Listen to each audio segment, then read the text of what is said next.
અરે જગદંબા જોગણીએ એની આ જમાનત ભરી દીકરાને છોડાવ્યો.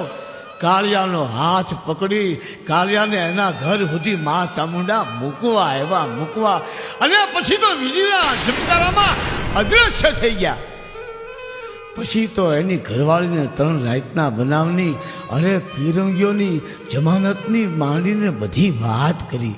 અરે ખાટલો ઉડ્યો, બેડિયું પડી, કુળદેવીને યાદ કર્યા, પોતાની માનું સ્વરૂપ લઈને માં ચામુંડા ખુદ આવ્યા. અરે જમાનત ભરીને છોડાવ્યો, હાથ પકડીને માં ચામુંડા ખુદ ઘર સુધી મૂકવા આવ્યા અને પછી અદ્રશ્ય થઈ ગયા. આ બધી વાત કાળિયાએ પોતાની મિનલને વાત કરી, ઘરવાળીને વાત કરી હો. અને મિનલ સાંભળીને તો મિનલની આંખો જ ફાટી ગઈ.